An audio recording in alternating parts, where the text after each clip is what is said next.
खान साहब ये कह रहे हैं कि ईद के बाद 7 जून से पाकिस्तान की तारीख की सबसे बड़ी हम एहतजाजी तारीख शुरू कर रहे हैं। उन्होंने कहा मैं इस्लामाबाद में सिर्फ़ एहतजाज नहीं करूँगा बल्कि पूरे पाकिस्तान से हम एहतजाजी तारीख शुरू करने वाले हैं। खान साहब पहले कुछ और कह रहे थे और मैंने सर से यही सवाल किया था कि सर अब तो मामला ठीक होने वाले हैं। खान साहब मुज़ाकरात के लिए तैयार हो गए हैं, लेकिन मुझे मलिक साहब ने कहा था कि नहीं ऐसा नहीं है, जो प्लैनेटरी पोज़ीशन है वो कुछ और ही बता रही हैं और उन्होंने क्या कहा था वो क्लिप मुलाहिज़ा फरमाएँ। तो जैसे यूँ समझिए जैसे अप्रैल में हम लोगों ने नहीं सोचा था कि इंडिया के साथ हमारी जंग हो जाएगी, बॉर्डर्स पे ये स्ट्राइक हो जाएगी, तो ऐसे ही ये जून भी बहुत कुछ बदलने वाला है। आपको नज़र आएगा एकदम से कि ये तो हमने नहीं सोचा था कि ऐसा भी हो सकता है, लेकिन आने वाले दिन बहुत कुछ दिखाने वाला है। जी, तो आपने ये क्लिप मुलाहिज़ा फरमाया, इस क्लिप में मलिक साहब वाज़ह तौर पर फरमा रहे हैं कि 7 जून के बाद आपको कोई बड़ी उथल-पुथल नज़र आएगी पाकिस्तान की पॉलिटिक्स में। इसके अलावा मलिक साहब ने मेरे ही प्रोग्राम में कहा था कि पीटीआई के अंदर कुछ ऐसी काली भेड़ें हैं, जो पार्टी को अंदर से नुकसान पहुँचा रही हैं। और आज इमरान खान साहब ने खुद इस बात का एतराफ़ किया है, उनका ताज़ा-तरीन बयान आया है कि पार्टी में कुछ ऐसे लोग हैं, जो विकेट के दोनों तरफ खेल रहे हैं और इनका सफाया ज़रूरी है। मलिक साहब ने ये बात मेरे प्रोग्राम में 1 हफ्ता पहले ही कर दी थी। ये क्लिप मुलाहिज़ा फरमाएँ। ये जायचे में और जो वक्ती जायचा बनाया था मैंने, उनमें बहुत क्लियर दिखता है कि उनके साथ धोखा होगा और उनके करीबी लोग धोखा देंगे। जी, तो आपने ये क्लिप देखा मलिक साहब की जो प्रेडिक्शंस हैं वो एक के बाद एक दुरुस्त साबित हो रही हैं। तो आज भी मलिक साहब से हमने कुछ इम्पोर्टेंट प्रेडिक्शन लेनी है। मलिक साहब आप काइंडली बताइएगा कि आगे क्या होने वाला है? दानिश भाई आपने तो बहुत ज़्यादा बैक टू बैक प्रेडिक्शंस की वो बताई हैं। ऐसा नहीं है कि जो मैं बोलता हूँ वो वैसे ही होता है, ये तो अल्लाह का करम है और इसमें किसी का क्रेडिट नहीं है। ये अल्लाह जो है आपकी जो है इज़्ज़त रखने वाला है और बेशक इसमें कोई शक नहीं है कि उसकी मर्ज़ी के बगैर तो पत्ता भी नहीं हिलता। तो आने वाले दिनों में मैंने आपको जैसे बताया था कि ये जो मामलात जिस तरह से दिख रहे हैं, वो इस तरह से सॉल्व होने वाले नहीं हैं। और मुझे याद नहीं है मैंने आपके चैनल पे कहा था या कहीं और कहा था कि तहरीक-ए-इंसाफ जिस वक़्त ये अ, जब ये मामलात तय हो रहे थे कि आपस में मुज़ाकरात हो जाएँगे और मामलात बेहतर हो जाएँगे, तो मैंने उस प्रोग्राम में कहा था कि ये मुज़ाकरात तो हो जाएँगे, लेकिन आने वाले दिनों में मुझे पाकिस्तान की सियासत में बहुत बड़ा मसला दिख रहा है। ये इसलिए नहीं है कि मतलब कि ये सियासत सँभल जाएगी या इमरान खान बाहर आ जाएँगे, इस वजह से नहीं है।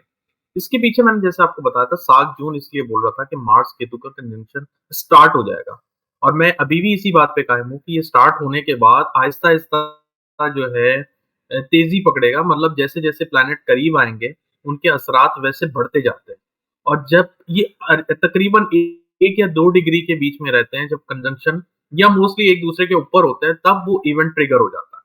तो ये पहले यूँ समझें कि एक सिनेरियो क्रिएट होता है, जैसे अगर आपने देखा होगा ये पहलगाम का वाक़या फिर इंडिया-पाकिस्तान की जो महासना हुआ था बीच में, इतना बड़ा मसला बन गया था। तो ये एक प्लैनेटरी कॉम्बिनेशन था, जैसे 29 मार्च को सैटर्न ने ट्रांज़िट किया अपने नेक्स्ट हाउस में, पाइसेस में। तो वो चीज़ सीड हो गई, मैं इसको सीडिंग कहता हूँ। सीडिंग से मुराद ये है कि अगर आप आसान ज़बान में अगर किसी को भी पौधा मतलब पौधा लगाना होता है, तो वो पहले उसका बीज बोता है। तो जब बीज बोता है तो आहिस्ता-आहिस्ता जो है उसकी फसल या यूँ समझें कि उसकी ग्रोथ होती है। तो ये जो सीडिंग हुई है मैंने जैसे कहा था कि 18 तारीख और 12 तारीख, 12 मई और 18 मई ये बड़ी इम्पोर्टेंट डेट थी। इसके बाद से सीडिंग हुई है इन चीज़ों की। और आपने देखा होगा कि जैसे ही 12 और 18 हम लोग आगे बढ़े हैं इन तारीखों से, तो एकदम से इंडिया-पाकिस्तान का मसला थोड़ा-सा पीछे हुआ और ये पीटीआई का मामलात एकदम से आगे लेकर आ गए। पीटीआई वाले या यूँ कहा जाए कि ये इस मामले को जो जैसे उस वक़्त ड्यूरिंग द जंग हालात ऐसे हुए हुए थे कि वो बोल रहे थे खान साहब को बेल करके किसी सेफ मकाम पे ले आए। तो ये दोनों सीडिंग थी, ये सीड हुए हैं और अब इस तरह से ये प्लांट ग्रो हो रहा है। या यूँ समझिए इवेंट बन रहा है। तो ये इवेंट आगे आपको एक और डेट मैं आज आपको बता देता हूँ, 28-29 मई ये तारीखें भी बड़ी क्रिटिकल होंगी और इसमें भी बहुत बड़ा अंदेशा है मुझे ऐसा लगता है कि बहुत बड़ा यू टर्न हो सकता है। यू टर्न से मुराद ये नहीं है कि गवर्नमेंट करेगी, यू टर्न से मुराद ये है कि खान साहब भी यू टर्न ना मार दें। तो ये जो प्लैनेटरी कॉम्बिनेशन है क्योंकि मैंने आपको कल भी प्रोग्राम में बताया था कि राहु बैक चलता है और उसकी कैलकुलेशन के हिसाब से 28 मई को वो बैक जाएगा।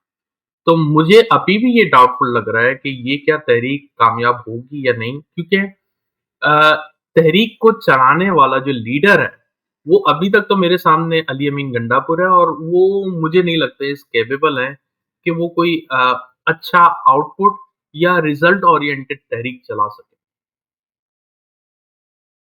सर अभी आपने बात की कि 28 और 29 मई को मुमकिन है कि खान साहब कोई नया यू टर्न ले लें और खान साहब ने अभी यू टर्न लिया है। उन्होंने पहले कहा कि मैं मुज़ाकरात के लिए तैयार हूँ और अब उन्होंने तहरीक चलाने का ऐलान कर दिया। लेकिन यही हमारा सवाल है कि खान साहब जिस पॉलिसी पर चल रहे हैं, ज़ाहिर है सर आपने तो एस्ट्रोलॉजी के हवाले से बताना है कि खान साहब जिस पॉलिसी के तहत चल रहे हैं कि पहले वो मुज़ाकरात की दावत देते हैं, फिर जब एस्टेब्लिशमेंट की तरफ से जवाब नहीं आता तो वो तहरीक का ऐलान कर देते हैं। क्या इस पॉलिसी जी। के ज़रिए खान साहब इक़्तिदार में वापस आ सकते हैं या फिर उन्हें पहले सरेंडर करना पड़ेगा, माफ़ी माँगनी पड़ेगी, मामलात क्लियर करने पड़ेंगे अपने सारे पिछले, फिर वो इक़्तिदार में आ सकते हैं? एस्ट्रोलॉजिकली सर इसे बताएँ कि क्या हो सकता है? देखें, एस्ट्रोलॉजिकली तो मुझे ये नहीं पता कि वो मामलात तय करेंगे, लेकिन अगर मैं उनके ज़ायचे को देखूँ, तो मुझे नहीं लगता कि वो मामलात में सरेंडर करने वाले हैं। ये बात तो मैं आपको क्लीन बता दूँ। क्योंकि जो प्लेयर प्लेयर होते हैं ना सर, वो अपने आप को हमेशा प्लेयर ही समझते हैं, व्हाटएवर हिज़ एज, क्योंकि उनका ज़ायचा इस तरह से बन जाता है, और ही इज़ नाउ 73। तो 73 की एज में आके आप क्या समझते हो, उसने जो पूरी ज़िंदगी जिस तरह गुज़ारी है, वो इसको टर्न अराउंड कर देगा, मुझे नहीं लगता। हाँ, अलबत्ता ये ज़रूर है कि सियासत में पॉलिटिकल व्यू रखना बहुत इम्पोर्टेंट है, अगर आप जीतना चाहते हैं तो। तो एक तो मसला ये है, दूसरा मसला ये है, प्लैनेटरी कॉम्बिनेशन इस वक़्त इनको फ़ेवर दे रही है। ये बातें मैंने 4-5 महीने पहले की थी कि फर्स्ट हाफ का जब एंड हो रहा होगा, तो उस वक़्त खान साहब को बहुत ज़्यादा फ़ेवर्स मिलती हुई दिखेंगी, तो ये फ़ेवर्स मिल रही हैं। आप देखिए ना, आपको एक एग्ज़ाम्पल के तौर पे अगर कुदरत आपके ऊपर समझें कि आप पे निहाल है और आपको बहुत सारी अपॉर्च्युनिटी दे रही है, लेकिन अगर आप उस अपॉर्च्युनिटी को ग्रैब नहीं कर रहे, तो इसमें किसी का कसूर नहीं है। तो इस वक़्त इनके पास अपॉर्च्युनिटीज़ बहुत ज़्यादा हैं खान साहब के पास। अब ये जो ग्रैब करने की जो सलाहियत है, वो जिस चीज़ को ढूँढ रहे हैं, वो उनको मिलना ज़रा मुश्किल है, और मैं इस चीज़ का बहुत दफ़ा वो तबसरा कर चुका हूँ कि खान साहब अगर बाहर आ भी जाते हैं, तो मुझे नहीं इस वक़्त नज़र आता कि खान साहब इक़्तिदार में आ जाएँगे, और खान साहब के लिए बेहतर यही है कि वो किंग मेकर बन के पीछे से पार्टी को मतलब कंट्रोल करें। क्योंकि देखें, लास्ट टाइम भी खान साहब जब इक़्तिदार में आए थे, तो क्या हुआ था कि पार्टी ने अपने आप को, हर बंदे ने अपने आप को जो है चेयरमैन समझ के अपने हिसाब से चलना शुरू कर दिया। और जो कॉम्बिनेशन वक्ती ज़ायचे और खान साहब की चार्ट में नज़र आता है, उसमें बड़ा क्लियरली दिखता है कि इनको ताहयात धोखे मिलेंगे, और धोखे इनके अपने करीबी लोग या अपने रिश्तेदार। अब रिश्तेदार तो मुझे नहीं लगता कि वो पॉलिटिक्स में है, लेकिन जो पॉलिटिक्स में है वो हैं इनके करीबी लोग। आप देख सकते हैं कि जितने भी इनके बड़े मेजर मंझे हुए खिलाड़ी थे, वो छोड़ के जा चुके हैं इनको। और एक तरह से वो धोखा ही होता है कि बुरे वक़्त में जो छोड़ के चला जाए, वो आपका मतलब साथी तो नहीं हुआ ना। बिल्कुल सर, ऐसा ही है। सर मैं मौका भी है, महल भी है। आपने अभी बात की कि खान साहब अभी तो इक़्तिदार में वापस नहीं आ रहे, लेकिन मैं एक इसी वाले से प्रेडिक्शन लेना चाह रहा हूँ आपसे 2025 अभी चल रहा है। खान साहब जेल से कब बाहर आएँगे? इस हवाले से आपने मुझे पिछले प्रोग्राम में बता दिया था कि जब तक ज़ायचा उनका वक़्ती ज़ायचा मेरे पास नहीं होगा, मैं नहीं बताऊँगा इसका। लेकिन सर मैं ये जानना चाह रहा हूँ कि खान साहब 2026, 2027, 2028 कितने साल तक जेल में रहेंगे? और इक़्तिदार जेल में रह को चलें जेल में रहने को एक साइड पे आप कर देते हैं। इक़्तिदार में कब वापस आएँगे? देखिए सर, इक़्तिदार में मैं आपको जो लास्ट उनका वक़्ती ज़ायचा बना हुआ था, उसमें मैं फिर आप मुझे वापस वहीं घसीट के ले आते हैं कि आप मुझे बताएँ। तो मेरा बताने का मकसद ये है कि मैं इसलिए नहीं छुपा रहा हूँ कि मुझे बताना नहीं। बताने का मकसद ये है कि फिर वो लोगों को ऐसा लगता है कि मैं एक नई आस लगा रहा हूँ या ट्रक की बत्ती के पीछे लगा रहा हूँ। लेकिन ये कैलकुलेशन है, कभी सही होती है, कभी गलत होती हैं, और मैं आपके शो पर ही हूँ। और बहुत दफ़ा ऐसा भी होगा जब कैलकुलेशन गलत होंगी, तब आप वो भी बताइएगा, इट्स ओके। इसमें कोई मसला नहीं है। लेकिन जो मसला ये है कि जो उनका वक़्ती ज़ायचा है, वो बड़ा क्लियरली इंडिकेट कर रहा है कि फर्स्ट हाफ में उनको बहुत ज़्यादा ऑप्शंस मिलेंगे बाहर निकलने के। अब मैंने जैसे आपको यही अभी 5 मिनट पहले यही अर्ज़ की कि अपॉर्च्युनिटीज़ उनके पास हैं। अब वो उसको कैसे अवेल करते हैं, ये उनके ऊपर डिपेंड करता है। लेकिन खान साहब की मुझे बड़ी हद तक उम्मीद है कि 1 डेढ़ महीने में वो बाहर होंगे। बट डिस्क्लेमर ये है कि वो बाहर होने के बावजूद लोग लोगों से इंटरैक्ट नहीं कर पाएँगे या जल्द से जुलूस, तहरीकें अभी मुझे नहीं दिखती इस साल के आखिर तक। वो मुझे बहुत मुश्किल लगता है और यही मुझे ऐसा लग रहा है, जैसे वो बोलते हैं ना कि यही एक ऐसा पॉइंट है जिसकी वजह से खान साहब अंदर रुके हुए हैं।